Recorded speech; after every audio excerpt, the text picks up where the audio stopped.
Bismillahirrahmanirrahim. Assalamu alaikum wa rahmatullahi wa barakatuh. Welcome to this week's Friday Circle, organized by members of Hizb ut-Tahrir, the well-known Islamic political party working throughout the world to bring back the Khilafah Rashida. Today's talk is going to be about family breakdown in a secular world. We all know that the family unit is the bedrock and cornerstone of any society. However, under capitalism, we see that the family unit is riddled with many problems. And this has led to really bad societies as well. This circle will explore the Islamic social system and how Islam would comprehensively solve this issue in society of a broken family. We have with us today Brother Abdul Hafiz, who will be addressing you on this topic. After his talk, I will open the floor for any questions or comments, so do think of some questions during the talk. Without further delay, I'll pass you on.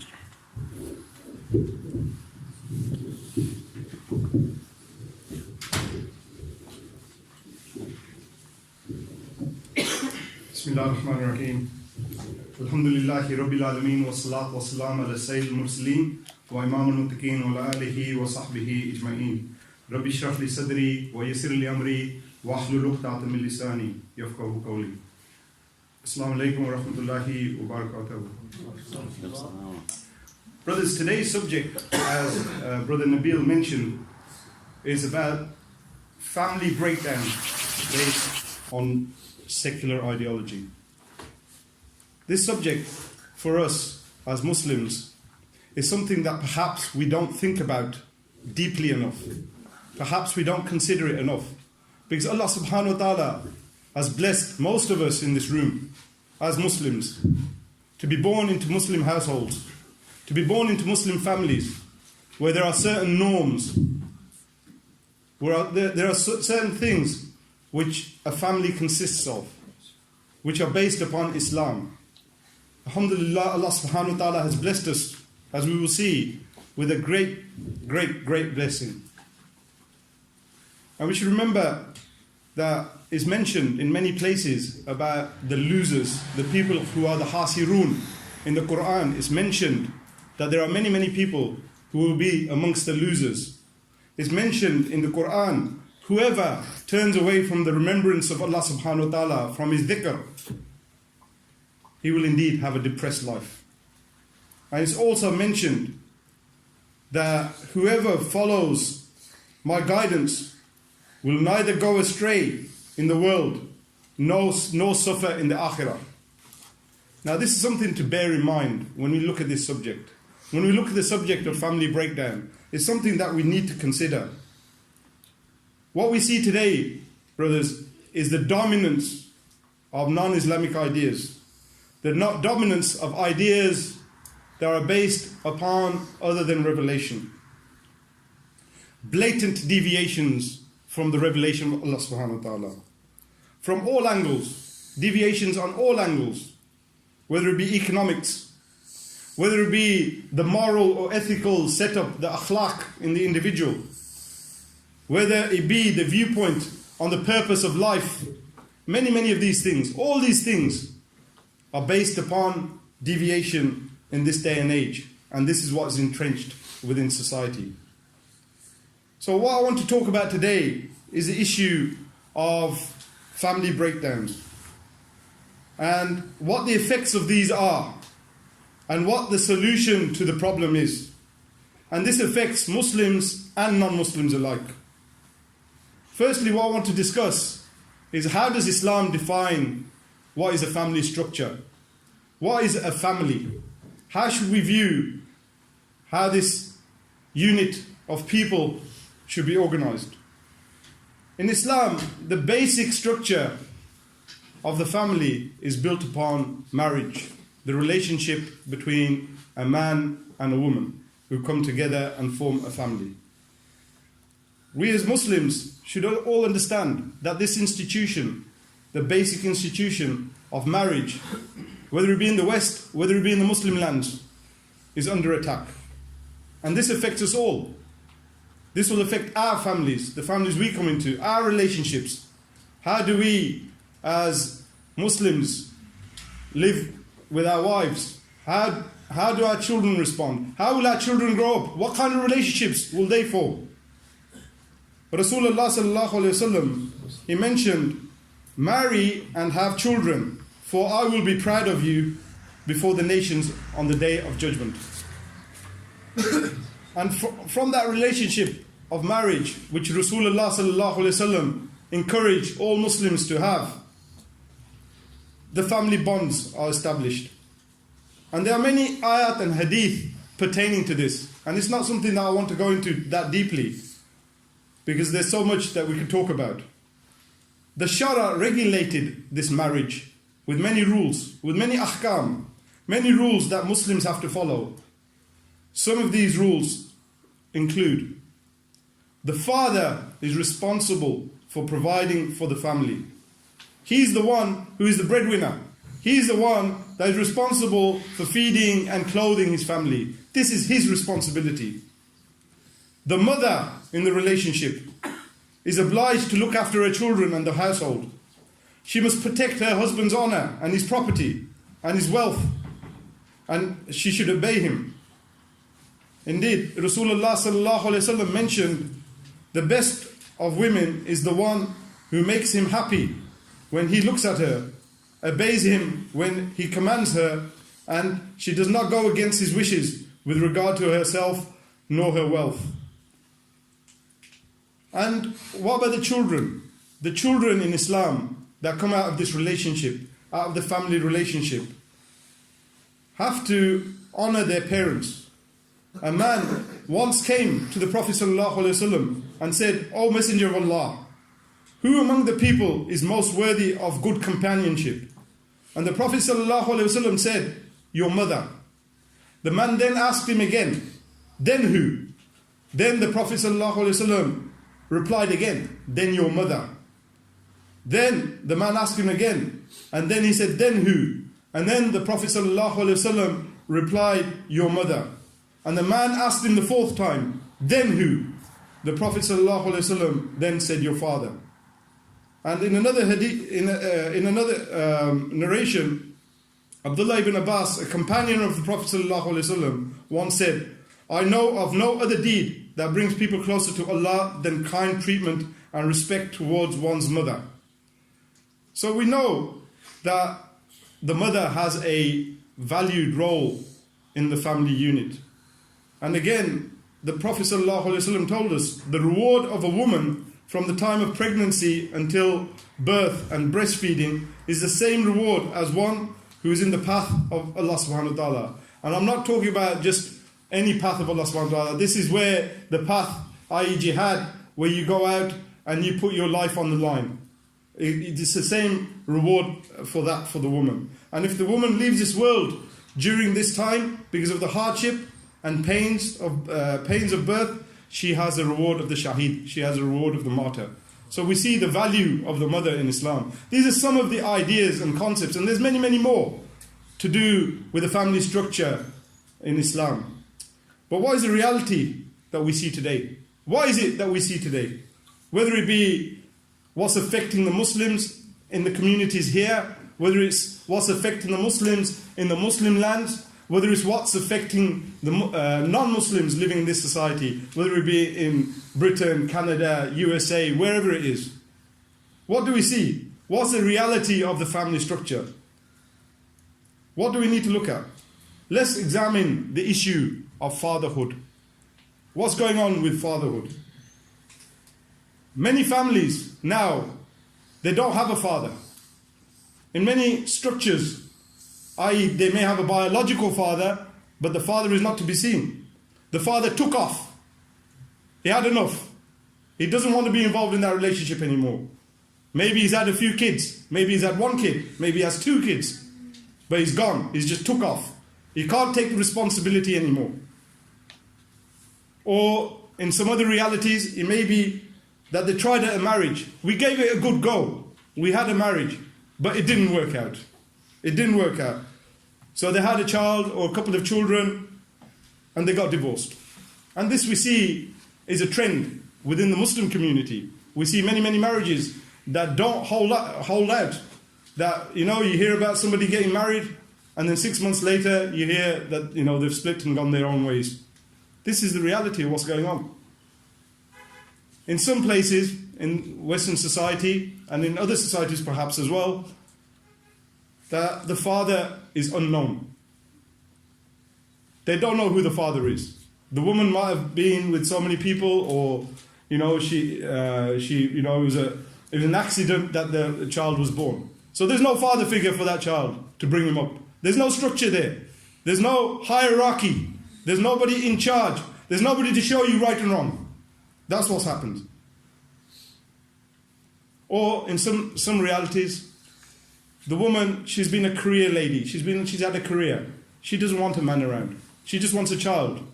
So we see prevalence of, different fertilization techniques and these type of things. They don't want one. They don't want a father in their life. They don't want a man in their life. They just want the child because they feel a biological urging for them to have a child. Or in some realities, the woman, she doesn't need a father. She needs another mother. They have a homosexual relationship and they adopt the child. This is a reality. This is one of the realities to do with parenthood in this society. In some of the realities, you have what they call a baby mother. She's not a wife. She's gone with, somebody. She's had a relationship with them. She's had the child, and she just takes the maintenance of him. She said, "Look, Joe needs some, 110s. He needs some Nikes. Yeah, gives 120 £120. Yeah, and she just gets the money off the guy." And there's realities where there's some of these women, which practice indulge in a nasty practice, where they have 3, 4, 5 kids from 4 or 5 different people, so she's got 4 or 5 different sources of income. This is the reality of fatherhood in this society. What happened to the mother? Now we talked about the father. What happened to the mother?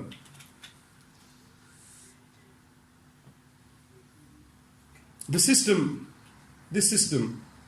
from the day you go to school, what do they train you to be? Whether you're a man or a woman or a boy or a girl, what do they train you to be? They always tell you, look, in the working world, this wouldn't be allowed. You need to come on time. You need to go and do this at this particular time. You need to engage in these tasks. They're preparing you for a career. And many women buy into this issue of having a career. The system itself may have brainwashed many, many women into thinking pursuing the career is a be-all and end-all. And this is how you have a successful life. That if you have a career, you have a successful life. So she ends up at 40 years old, broken. A broken person. Why? Because she pursued a career, but she didn't actually make it. Very few people actually make it in a career to the top or wherever they want to aspire to achieve. She didn't have the career she wanted. She lost her youth and her looks. She spent all her time at work. Never got married. And her biological clock is telling her to have children. Now, is that something which is a good thing for the woman? Is that something which somebody should aspire to? Because that's the reality. There's many, many women that are left, what they call left on the shelf. Nobody marries them. Nobody speaks to them.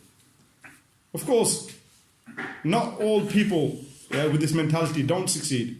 You can look at the example of Prime Minister Theresa May. She's got no kids. She's aspired to a career and she's got to the top. And she's married, her husband's a billionaire, she's living her life with that, and she's aspiring to that. Now, is that a natural way for a person to live? Just to have no children and dedicate yourself just to a career and to pursuing your goals? This is what happens in Western society. So there are people who do make it, but they're a rarity. Theresa May is a rarity. Or somebody's told her in her head, the woman, she said, look, men and women are equal. There's equality between the genders, equality between the sexes. They're the same. What a man can do, you can do. Why shouldn't it be that you can't do what the man can do? That is unfair. It's barbaric. It's primitive. It's old-fashioned. You should be allowed to do whatever a man can do. So she's been brought up with these ideas. She thinks she's an equal. She's an equal to the man. So this causes problems again in the family. Again, she's challenging the man. She's not accepting any decisions that are made within the family unit. And so there's discord and there's arguments and there's fights within the family unit. Success is seen as the bank balance, because she should have her own money to do her own thing, to buy her own car, to pay half the mortgage, to pay half the rent for the place for the person that she lives with. She needs to be independent. These are all things which the system inculcates into the mind of the people. What about the kids in this family unit? What about the kids? For them, it's about their life. No respect for the parents. It doesn't matter what the parents tell you, what's right or wrong, or do this or don't do this. Materialism. Children are now more likely in this society to have, it's sad, but it's true, that they're more likely to have a smartphone than a father at home. This is the reality of this society. Children need father figures, especially boys. So they have this mentality, do what you want. Let your parents, and as they get older, the parents get older and they move away, let your parents look after themselves. And perhaps one day they might be thinking, well, we need to keep a relationship with the parent. Why? Because it's so hard to get onto the property ladder. So we see this is the reality of the relationships within Western society. So how did the West arrive at this position? This is not originally as part of their religion. There's many people who follow Christianity and these sort of things. How is it that from the Christian values, where they believed in a family structure, they arrived at this situation? And what is it that the Muslims can learn from this? Rasulullah sallallahu alaihi wasallam said, surely you will follow the ways of the nations before you, span by span, cubit by cubit, i.e. inch by inch. So much so that if they entered the lizard hole, you would follow them too. And they said, we said, oh Allah's Messenger, do you mean the Jews and Christians? And he replied, whom else?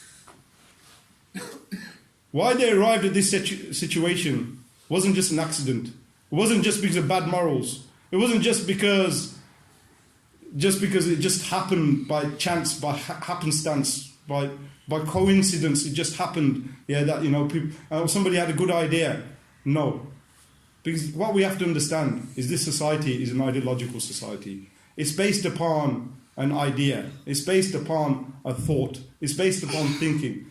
And they arrived at this because of secular liberal ideology. This is what they believe in. These are the ideas that are implemented, that are forced upon you and forced upon me and forced upon our kids and the whole of society. And if you step outside the bounds, they have a legal system, they have ways to put you back on the path, they have many, many things, which they make sure that those values are enforced on the people.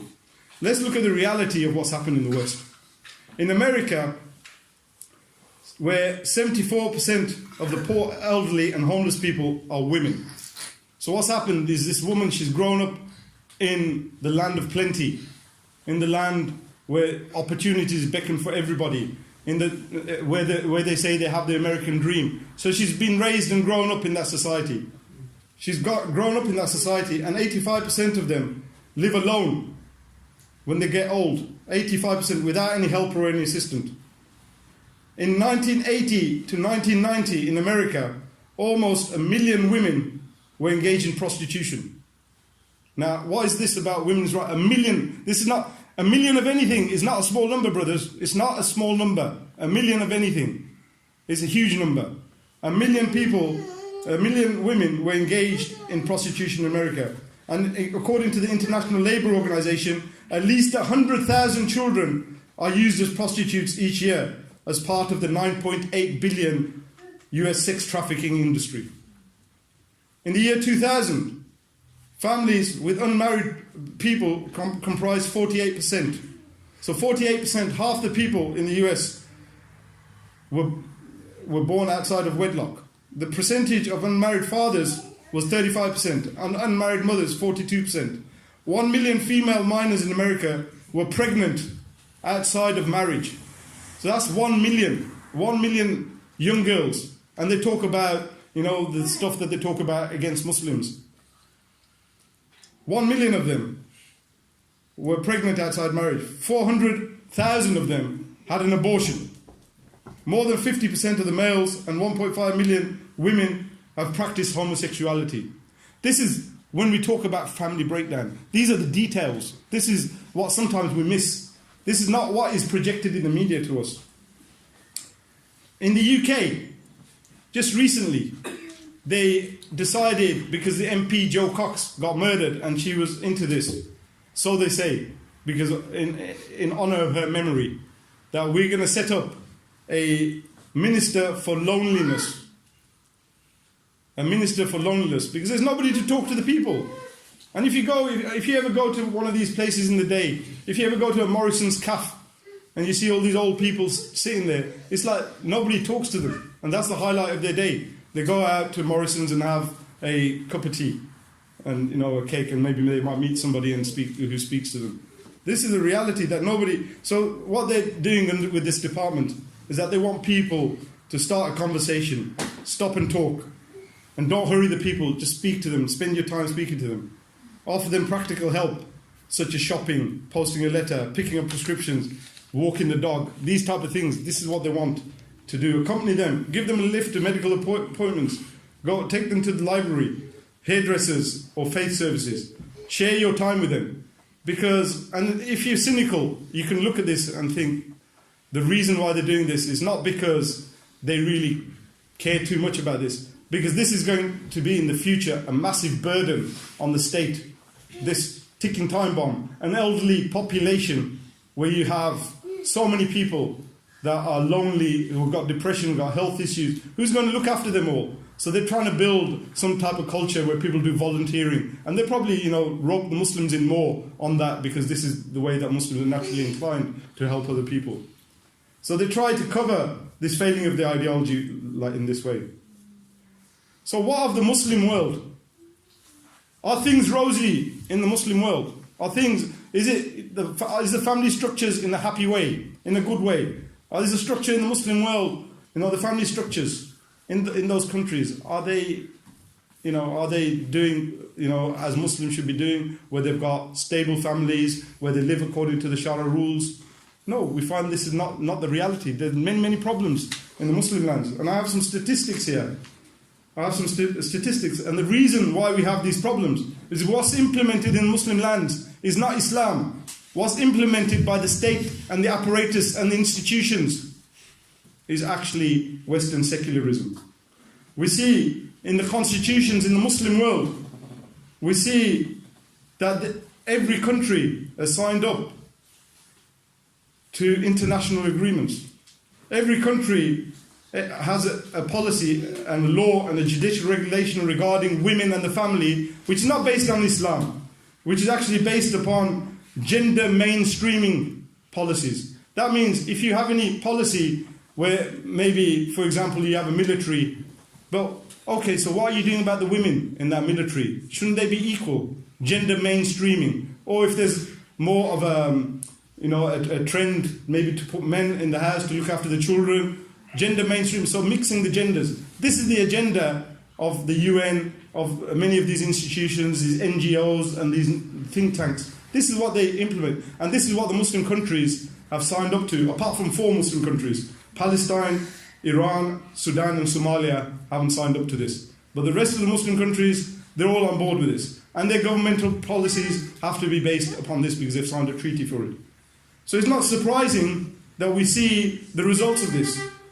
In Turkey, and some of us now having, looked at many things, some of us view Turkey in a, very favourable way, that, it's they don't have any problems. They've got a kind of Islamic leader. They're kind of, he's kind of good. And, they've been watching the Turkish serial Ertugrul and these sort of things, and Abdul Hamid, and they've been watching. So they have a good feeling for Turkey. But in reality, what Turkey is implementing is still not Islamic. It's not Islamic. And we see that they have a whole host of problems within their society as well. And the statistics tell us this. In Turkey, for example, this is not current, yeah? But in 10 years, 10 years, while 1 in 6 families got divorced in 2001, in 2008, 3 families got divorced. So 1 in 6 got divorced in 2001, and then that rate doubled. Basically, 1 in 3 will get divorced in 2008. And we see that is a trend within the Muslim countries. In Jordan has the highest divorce rate in the Middle East. The number of registered divorces, almost 22,000 in 2016. That's quite a large number for a small country. And in 2011, they only had 1,000 divorces. So that's gone up 22 times in a space of about 5 years. 8.2% of the couples got divorced within the first year of their marriage. So something's going on. Something's going on in the mindset. The breakdown of the family structure is happening, even in the Muslim world. In Egypt, the divorce rate increased 83% in the past 20 years. And there are around 260 divorces a day in Egypt. In Indonesia, there were over 380,000 divorces involving Muslim marriages in 2014, equivalent to 44 divorces every hour, and more than 1,000 every day. And the divorce rate increased tenfold from 1999 to 2009. In Lebanon, 47% of women in the age group of 35 to 39 are not married. That's huge. Half the Muslim women in that age group are not married by the time they're in the age group of 35 to 39. So, maybe 20 years they were of marriageable age, and they've still not got married. This is what's going on in the Muslim world. In addition, the average age of first marriage is starting to approach about 30 years old. So people are getting married late. Why? Because these policies are biting. These policies are having effect. These ideas are having effect in the Muslim land. In Turkey, for example, in last year alone, 400 women were killed due to divorce. So they didn't just bother divorcing them, they just killed them as well. And there's a trend which is happening in Turkey that if you've divorced the woman, you kill the woman and you kill the child as well. 20 children in 2017 were killed by their own fathers in Turkey. This is family breakdown in the Muslim lands. This is what's going on. So what is it that is destroying the family structures? Like I mentioned, it is Western secular ideology, but there's certain aspects of it which destroy the structure. Capitalism produces individualism in the individuals.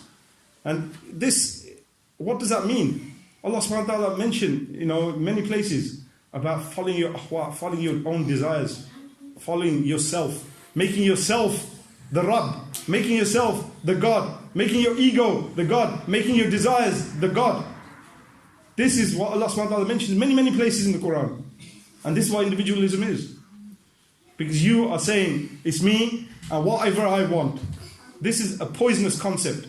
And this concept is entrenched within Western society.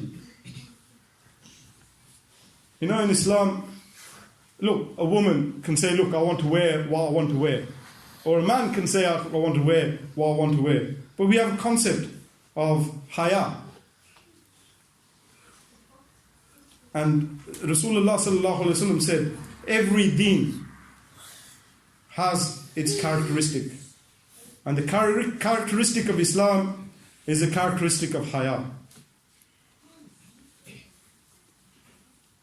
So it's very important for us to understand that this individualism is a poisonous concept that the West entrench in the law, entrench in their institutions, entrench in their thinking, entrench in the media. These are all entrenched into things. So if somebody doesn't want to get married, even though Rasulullah sallallahu alaihi wasallam said, marriage is part of my sunnah, they say, fine, don't get married. Chill out. Yeah, just relax. Don't get married. Okay, just have, whatever relationships you want to do. And these are the things, and these are the ideas that people are following, not only in the West, but in the West they're far more advanced, and the application of these ideas have been here for a long time. But in the Muslim world, they're still working on it. What's another concept that's a poisonous concept from the Western ideology? The concept of materialism. How does that destroy the family? Corrupt sexual images. So the woman isn't satisfied with the man, and the man isn't satisfied with the woman because of looks. They're looking for something different. And these things are projected to the people. And what's that based upon? That's based upon materialism, because somebody's trying to make a profit out of these things. Entertainment, beauty, pornography industries, all these things in the West, they have a detrimental effect on the family structures. They're turning the woman into a commodity. She's a goods. She's used for advertising, for these type of things. They use these things, beauty pageants, these type of things. Whilst the economic policies, even Hillary Clinton said, having half the population not working, is like having money on the table. How are we going to come out of this crisis in 2008? She mentioned this. She said, we're not going to, if half the population isn't working, then what good is that? How are we going to, 50% economically idle? They're doing nothing. We need to grow the economy. So there's a push for these type of things. So materialism has really had a detrimental effect upon the family structures, and in fact is one of the most corrosive concepts. Materialism made the focus of individuals the pursuit of wealth. Pursue your money. And we know the realities here. You know, when your child is 1 year old, get back to work. Because why? We're going to provide you with nurseries where you can have, where you can leave your children and they'll look after them like chickens or whatever they look after, and tell them a few things. We're going to teach them, don't worry, we're going to give them some food. We're going to look after them. They'll be in a safe environment. All the people are checked by the DBS. All the people are checked over. They're good people. Leave them with us. You go to work. Is that something which helps with the family structure? It's materialism. So we see this has a very, very detrimental effect. Another idea from Western secularism, which is having a detrimental effect, are feminist ideas like gender equality.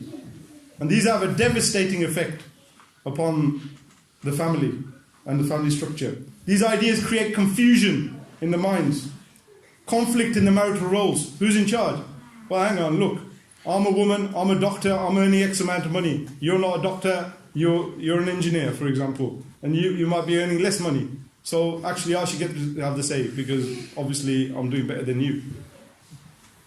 Creation of confusion within the identities, undermining the marriage, devaluing motherhood. It's unfortunate that I was born as a woman, but I still need to pursue my career. I still need to make the money. I still need to do this, that, and the other.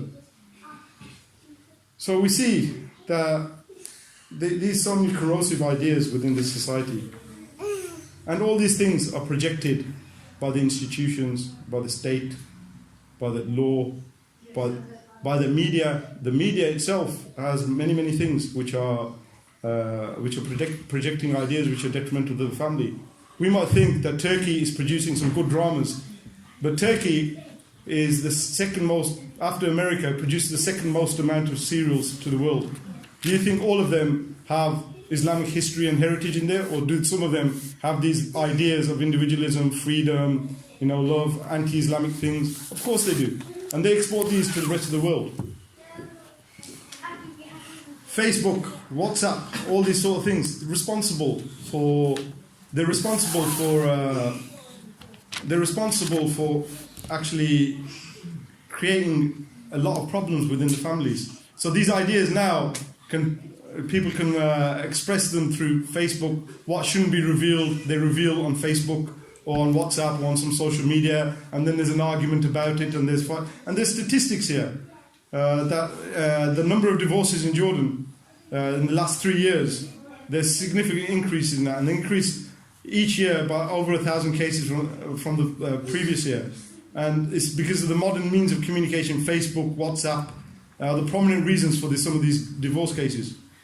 And in the UAE, the family guidance section estimates that marital disputes increased by more than 5,000 cases in 2015, of which 50 to 60% were related to websites, and 1,000 of them ended in divorce. So what can Muslims do about this? I know Nabil wants me to finish soon, yeah. So, what can we do about this as Muslims? What is it? What is the solution to this? I've described to you the reality of the family breakdowns, what's going on, what's happening. What as Muslims can we do? But Rasulullah sallallahu alaihi wasallam mentioned, all of you are guardians and you're responsible for your subjects.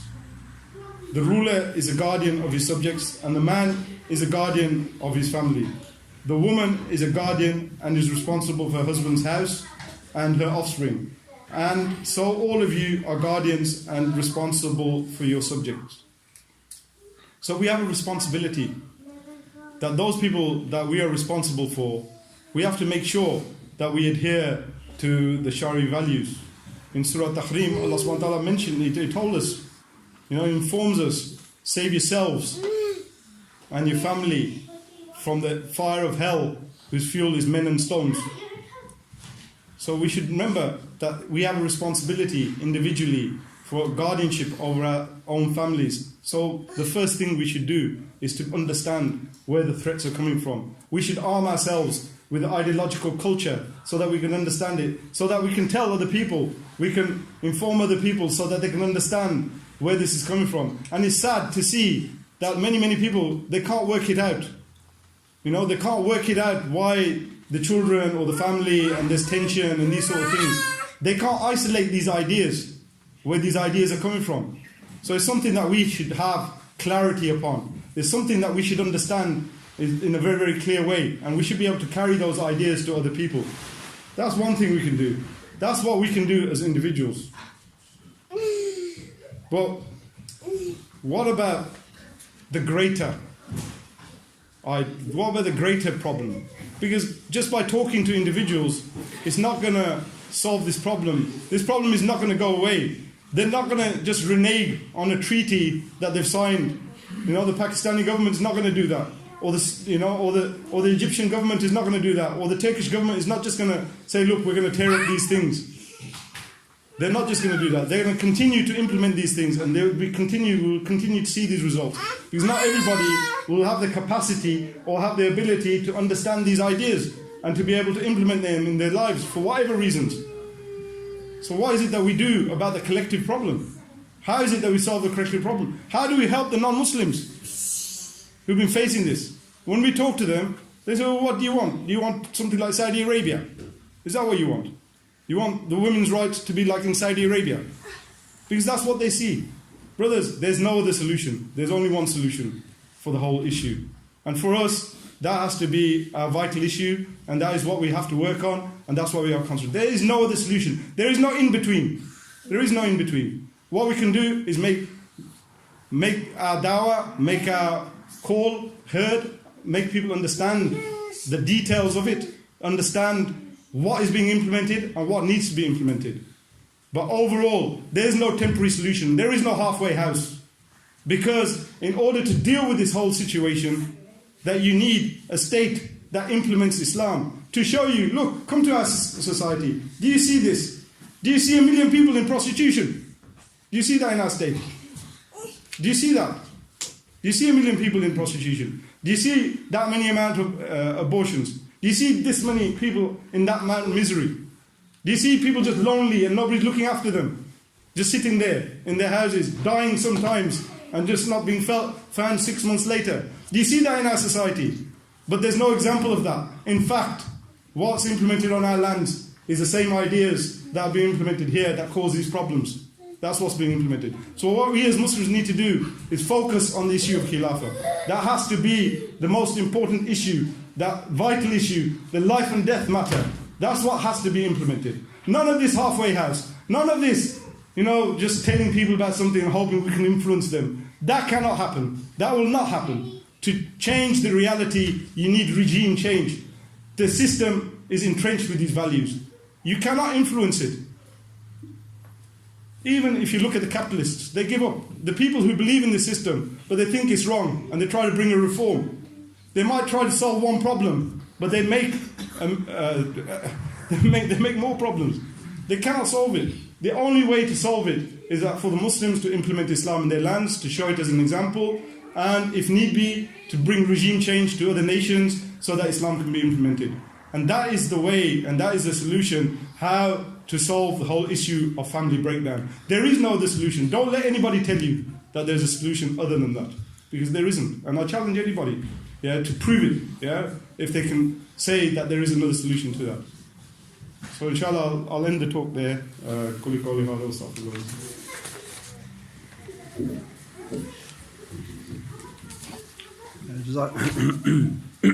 Jazakallah khair, Abdul Hafiz, for exposing capitalism and secularism for what it is, a rotten system. We have a chance now to ask any questions or comments. So raise your hands, inshallah, and the sisters can write the questions and pass them through, or they can text them through my wife, who's in the women's section, inshallah.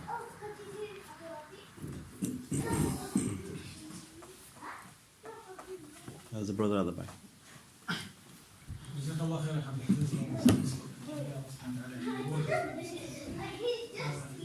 What comes to the mind is the concept that many Muslims have been carrying, is that if you change individuals, then you can change the society. And that was maybe in the 60s, 70s and 80s something that could take place because people did not have the vision that things would go towards this direction. So it would be a good idea just to expose how dangerous that concept is and how useless it is. But the point I want to make with regards to the marriage, unfortunately, one of the main points is the view on marriage in the West. They just view it as present. They think that if you get married, then you are imprisoned. So this is a normal result of carrying this point of view. One of the main points that would be very helpful when we discuss with the Ummah is just to explain the simple concept of marriage in Islam.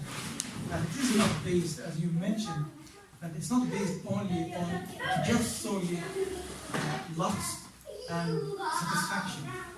It's about building a society, it's about building community, it's about building a family, which you want to build on the basis of Islam. And as a result of that, and anyway, you will be satisfying yourself. So the main objective, even with the youngsters, when they discuss this, they need to take it from that point of view, that anyway you will be satisfying yourself. But that is not the main reason. So the point of view has been eroded. So if we focus in the discussion with our brothers and our sisters, and they talk to our sisters or our families, is that it's not the issue about satisfaction, because it's anyway you will get it. But that should not be the objective. So why bother too much about low level of thinking when we can satisfy a higher level of thinking, which is building community, building society, carrying responsibility, thinking of other people. That's a noble way of thinking rather than just encasing ourselves in one another. And one final point I would like to make is about the statistics that can be made about what happens in the Muslim world. Yeah, we want to expose these, I agree with exposing these things, but sometimes what happens, we need to be careful because we don't want to be of those who are spreading the fahisha amongst the Muslims by exposing these things. I understand that when it comes to statistics and understanding it is important, it is helpful, but I would think that we need a little bit kind of different approach so that the message does not get diluted that we want to expose the brothers and sisters in Turkey, we want to expose the brothers and sisters in Jordan, we want to expose the brothers and sisters in Pakistan, because they are our brothers and sisters. So our main issue will be is that they are Muslims, they want to practice Islam, they want the deen, that's why they got married. They don't live with each other without being married. But what happens is that there are problems with the point of view on marriage that causes these things. Yeah, just on that final point, yeah, this is right. Yeah, that this is part of Islam that we, if somebody's made a sin, we don't expose that sin. Yeah, and we should cover his fault, and then Allah subhanahu wa ta'ala will forgive us our sins as well. But that's not the point I was making. As a societal trend, we find it's not just. I'm not talking about just the individual sort of acts of the individual, but rather as a trend. We're finding that there's issues which are occurring, which are directly related to the policies which are implemented by by the governments there and the structures there and the non-government. Where the government can't do anything, they have a non-governmental organisation pushing certain ideas through the education system and all these sort of things. And then there is a knock-on effect of that when people actually practice those ideas within that society. Yeah, so there's tension and there's problems that occur. So yeah, I mean that's a perfectly valid point. Yeah, that we shouldn't expose people's individual faults, but we can look at the whole overall trend and we can say that we as Muslims are not immune for it, and therefore the way to bring about a change is that we need to uproot the ideas which are implemented in those lands, and the only way you can do that is by having a sincere leadership which is based upon Islam. I've got a question here from the sister side. Is a man allowed to talk to a non-mahram other than about Islam or business? For example, is he allowed to joke with them, general talk? I mean, Islam, one of the beautiful things about Islam is that it came and regulated the relationship between men and women. And the relationship between men and women is in the public life and in the private life. And a general principle is that there is no association between the sexes, i.e. there's no mixing, ikhtilaf, between the sexes at all, apart from in the exceptional things which are mentioned in the Sharia text. So for things like, for example, Hajj, trading, these type of things which are mentioned specifically in the text where men and women can mix, those are permitted. Yeah. So as a general rule, if we follow that, and then if there's any dalil for any specific issues, then we can address those issues on that basis. Yeah. So generally, Islam doesn't encourage mixing for the sake of it, just talking to people for how are you doing, and just because this is not this is not a permitted area, just socializing within with other people within Israel. I hope I understood the question correctly.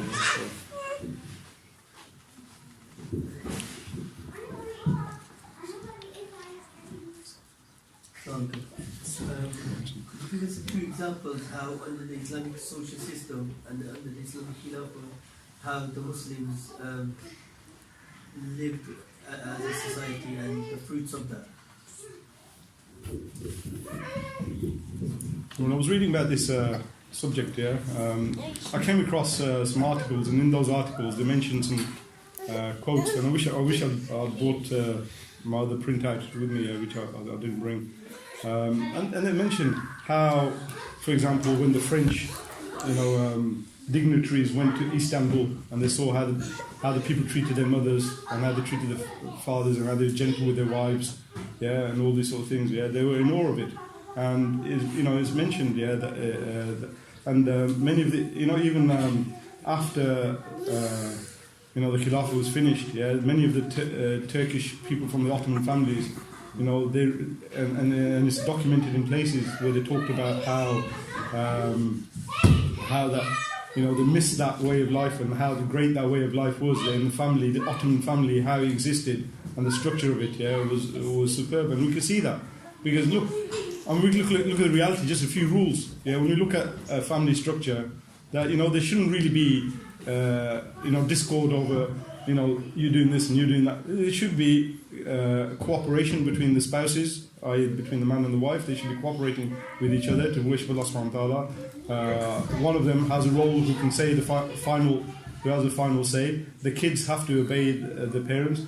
Nobody else is really allowed into their private life. You can't just bring people and just sit with your family and just talk to them. So we see how beautiful system it is, and you have the support within that family. So firstly you have your children, then the children have a relationship as siblings, as brothers and sisters. They have to look after each other, and in the Sharia, the paternal side of your family, your father's side of your family, is obliged to look after you. So if you have no money, if you have a problem or whatever, you have to go to them, and they have to look after you. So we see how the setup is. But this setup is corrupted by these ideas of individualism, materialism, a lot of the Western secular ideas which people aspire to, and they leave these things behind because they don't see it implemented in that way, because these ideas have been given predominance in the media, in the school, education, cultural system. So it's a cultural hegemony that's occurred in the mind of the Muslims, and that's what's going on. So we can see from the reality, and even if you live it yourself, you see how much more beautiful it is than the way a lot of these families are structured in the West. Or people who are not following Islam, they continually have these issues. There's no settlement, there's no hierarchy, there's no order. It's chaos. There's chaos in a lot of these families, and because of the chaos, you have all sorts of issues going on. So many things can happen because of that. So we see the tranquility and the beauty of the Muslim family unit, and it's something which we should feel and sense ourselves by implementing in our lives. Yes, you talked about how Islam will regulate the relationships. You also talked about the structures within Islam, how this would function. But you also mentioned that Islam is the solution of actually protecting this institution, i.e. marriage. But can you demonstrate exactly how it would protect it from these foreign ideas? Because we could still be suffering from divorce even under the ruling of Islam. Yeah, I mean, indeed, one of the things we need to realise about Islam is, and the difference between Christianity, and one of the reasons, like the brother mentioned earlier, that people have an aversion to marriage in this society. Yeah, why? Because they think they're going to get tied up with somebody, and they can't. If they're not happy, they have to, because it's death to do us part, or whatever they say in their vows. Yeah, the Christian vows. If you get married, in the previous ages, there was no way out. Right, no way out for the woman and no way out for the man. Is till death do you depart. Yeah, so you and that woman have to live together. But Islam gave a way out. That Islam recognises human nature, that there may be incidences where people are not compatible at all, and it's better for them to part ways instead of living in misery. And it shouldn't. It's probably better to mend it than end it. But it's something which Islam has given a solution for a way out. Yeah. So Islam has given these ideas, but these ideas would then, if we lived in an Islamic society, these ideas would not be put through the media channels. All these dramas and serials and films and aspirations and all these things, which people look up to and culture themselves up to these aspirational things. They wouldn't be there. There would be different aspirations, different set of aspirations. The education system itself, would nurture a correct understanding. It wouldn't be like the education here. Our objective is to make workers. Rather, the objective would be to create Islamic personalities who understand about Islam, who understand how to think, who understand how to solve problems, who understand how to live, who understand akhlaq, who understand how to live with other people. All these things would be taught in the education system. So that would be another way that you would deal with it. Another way you would deal with it, if somebody was going beyond the bounds of Shara, we have a punishment system, right? So somebody could then you could report him to a qadi or whatever. Say, look, this person is not giving rights, for his wife. He stays in bed all day, and they've got no food to eat, and this, that, and the other. Yeah, so that'll be looked at. He might have a mental health problem. I don't know. Yeah, but there'd be an institution. Yeah, that would look at these things. Yeah, so this person's not giving nafaqah. Why not? Right, within the family structures, there would be ways, to deal with problems, but it would be upon the principles of Islam, not on the principles of capitalism and the ravenous nature, the greedy nature of the ideology, which sweeps all the people, makes the people blind, makes the people literally, they can't see anything else apart from achieving that material goal, making that money, achieving this, achieving that, achieving the other, and they don't know. And Rasulullah sallallahu alaihi wasallam mentioned, there's a hadith here which talks about it here, which I didn't mention in here, but it talks about the contentment is where the real riches are. The self-contentment is where the real riches are. So you might, and you see it. You have the millionaires. You have people with all the money they think, but inside themselves they're not content. And how are you going to be content? You're only going to be content when you worship Allah subhanahu wa ta'ala and you follow His ahkam and you've got a clean sheet with Allah subhanahu wa ta'ala. That's contentment. That's what contentment is. It's not the riches. It's not having the car. It's not having the house. It's not being seen amongst the people as a great businessman or a great politician or a great statesman. It's none of these things will give you contentment. You could chase them, but they will not give you the contentment. Yeah. So all these Islamic things are actually implemented within the system, just like these things in the Western system are implemented, yeah, through a system. If you say to a woman, yeah, that if some father tells his daughter, you can't work, right? She could say, turn around and say, well, that's illegal. Why? Because it's a legal system which gives her a right to work, right? So the legal system, in whatever way, will bear down on him, yeah? But look, you've got to let her work. Otherwise, we're going to lock you up, imprison you, fine you, do something to you, yeah? And also, you know, you have the media, you have the public opinion. Look at this guy, you know, Mr. Mohammed Iqbal from Birmingham, yeah, doesn't let his daughter work, and they put you in the Daily Mail, yeah, right? And then, you know, they have all these, there's all kinds of mechanisms within the society, but those ideas is Western secular ideology, and they have these ideas which they implement, and that's what causes the problem for the people. That's what causes the problem for the people. For us, as Muslims, we would implement Islam based around Hukum Shari. You could check it against the text. This is what Rasulullah sallallahu alaihi wasallam said. This is what Allah subhanahu wa ta'ala said in the Quran. And this is the law of our society, and this is what we live according to. And that is how you would actually preserve the family structure. You won't allow it to be damaged. Islam does not allow the family structure to have damage in it. You know, the issue of lineage and these type of things are very, very important.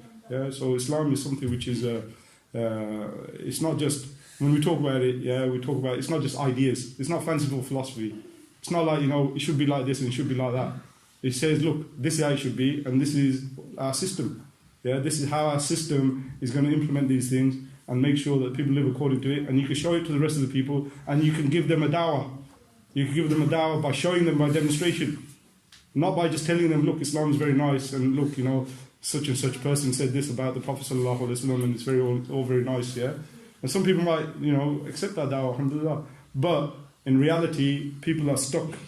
People are stuck within the system. You know, a lot of Muslims are stuck within the system, yeah, because it's a system doesn't let them move about, yeah, in terms of their thinking, what they implement, what they feel, yeah. So it's something that we have to realise in order to affect that change. If we want to influence or change the society, firstly, if we want to influence this society has to pull up its socks if it's competing against another ideological state. It has to show the people that its system is actually a better system, yeah, than what those people live in. Their way of life is actually inferior. Now they can tell us, they can say, look, Islam is barbaric, Islam is this, Islam is that. But, you know, if you have a state, if you have a system, if you have a government, you have a place where people are living, you know, lives in a happy way, in a good way, right? You say, come and visit our state. Come and do your documentaries about our state. Come on, we'll show you what it is, yeah? And we'll show you what yours and we will do documentaries about your state. And we'll check and we'll see who's living a better life, yeah? Because people here, they don't see that they think this is it, yeah? This is the life and this is the way it should be, because there's no example there. And you can't prove to them. You can't prove to them that they say theoretically you're right, yeah, but I can't see it, you know, or where is it, yeah? You know, I'll just carry on the way I am, because people generally fix into that system, living a life, and the same for Muslims and non-Muslims. So Muslims will pray and do all these things, yeah, but they'll still accept you know, the overall thing which is over them, yeah.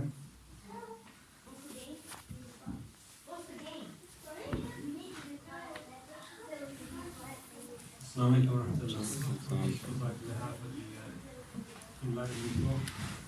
Obviously in the West, they always mention that women are not looked properly in Islam, and they're treated as second-class citizens, and women have no rights and what have you. And it's the main talking point amongst people so far when they attack Islam. But in reality, we can see that women are looked after by their families, first of all by their parents and then their husbands. Prophet mentioned that the best amongst you is the one who is best to be wife. And also women can go out and work, and the work they do, the money they have is their own money. They do not have to spend it on the family. So these are examples of how women are treated as the best of people. And how Islam treats women in such an amazing way. So we need to portray that image of Islam as well. Yeah, I mean, you're right, and it is the case, but the things that are pitted against us, the forces that are pitted against us to actually get the truth out, yeah, about what Islam says, right? You have a whole system pitted against you, and for you to be able to do your da'wah correctly and show people that, you need to have your system as well. So without the system, you can't challenge another system. How are you going to do it? Yeah, how are we going to show people the beauty of Islam? Right? Well, we're going to take them to Alum Rock or something. Yeah, right. So how are we going to do it? Okay, and actually people do sense it when they go to the Muslim countries. They say, look, the people are nice. They got good akhlaq. They treat you in a decent way. People seem more peaceful here than it is at home. But still, they can't see the full picture. Yeah. So the whole issue about women, and how they're looked after in Islam. Yeah. People say, well, you would say that because you're a Muslim, right? And they don't think about it beyond that, because you have to to appreciate it, you have to understand some deeper ideas, and a lot of people are not prepared to go there. They say, well, Muslim is a foreign thing anyway, yeah?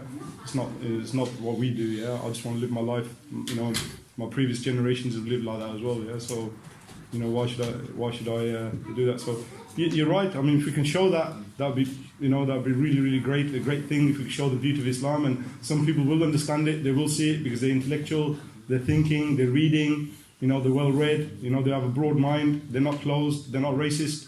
Yeah, there's many, some people like that, and many of them embrace Islam. Alhamdulillah, it's something that, don't get me wrong, I'm not saying that all the people can't be, all the people are in one category.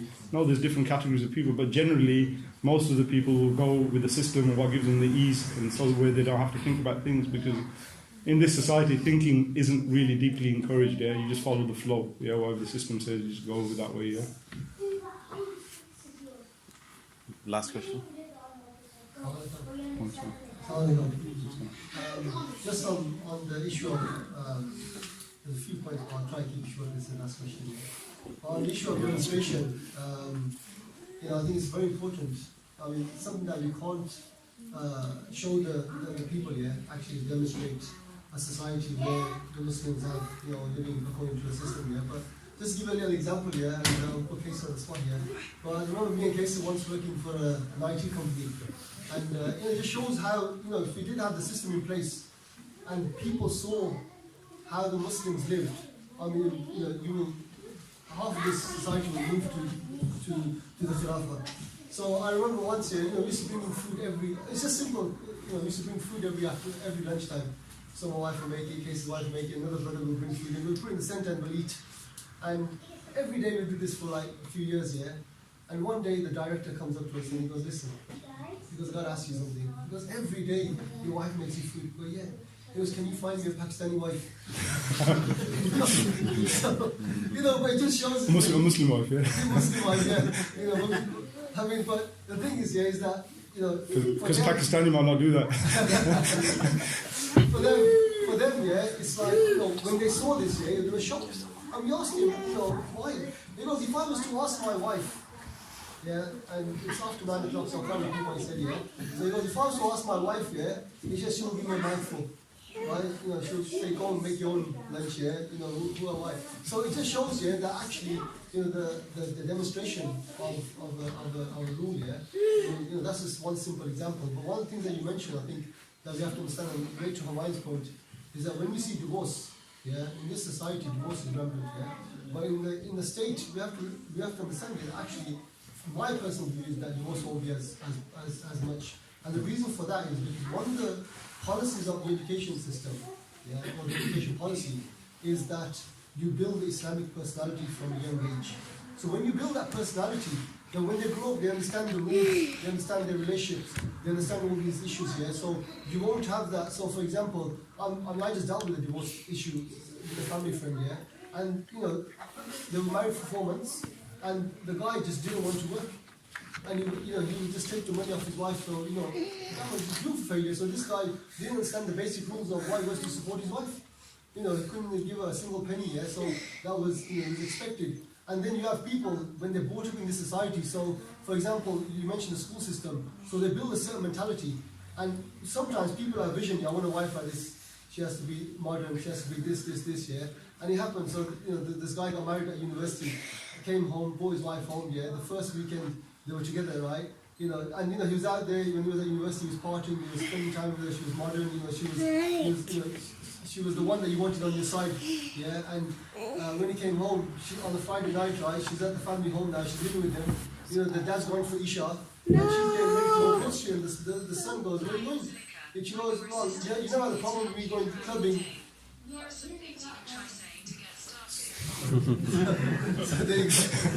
So you know the son, the husband goes, yeah. She goes to the husband, right? What's your problem now? You never had a problem me going clubbing 2 weeks ago. Why do you have a problem with me going clubbing now? So it just shows, yeah, that actually, and then the guy divorced her. So he wanted, so society brought him up to have a particular view of, what he wants in a woman. But what he really, expected was, or wanted was far different. Yeah, and there was a sort of a clash between the two. So I think this is. Yeah, I mean, a lot of non-Muslims appreciate some of the akhlaq, some of the morals, some of the things. Yeah, and they think it's like, oh, ain't that quaint? Yeah, isn't that a nice thing? Yeah, well, look at what they got. And a lot of non-Muslims understand that. All this propaganda against Islam and Muslims and the terrorists and this sort of thing, because they've lived with Muslims, worked with Muslims, they understand the nature of Muslims, yeah. So, but it doesn't get any deeper than that, really. Yeah, it's like, yeah, they're Muslims and this is what they believe in, and that's good for them, yeah. I don't really, want to go too deep into that, yeah. That's their thing, and this is my thing, and I respect their views, yeah, and they leave it at that. A lot of people, yeah, very few people actually will take that further, and there are some people who see something nice about Islam, right, and then they investigate further, and they investigate further and further, and they get to a conclusion, yeah, hang on, this is the truth, yeah, so they embrace Islam, become Muslims, alhamdulillah, it's a very good thing. And but by and large, a lot of people will just, if at all, very few of them will be bigots actually, yeah, people who are just completely full of hatred, yeah, very few of them. A lot of them say, look, live and let live, whatever their principles are, right, let them carry on, they're Muslim, they want to pray, do whatever they want to do, yeah, right, it doesn't affect my life, yeah, so we'll carry on, we'll do business with them, we'll work with them, whatever it is, yeah. So, they're looking in that way. To take it to a next level, you really need an ideological representation of Islam, yeah, and that means you need a state and a government and a system.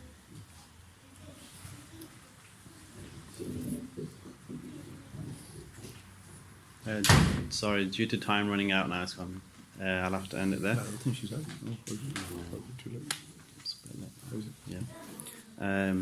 So just a notice, next week the circle will be again at 8 o'clock on a different topic, so please do attend and bring your family and friends, inshallah. And we'll finish with dua. Bismillahir Rahmanir Rahim. O Allah, grant us knowledge, grant us the ability to act upon that knowledge, grant us the ability to work tirelessly for the bringing about of the implementation of Islam in our lands. والعصر إن الإنسان لفي خسر إلا الذين آمنوا وعملوا الصالحات وتواصوا بالحق وتواصوا بالصبر.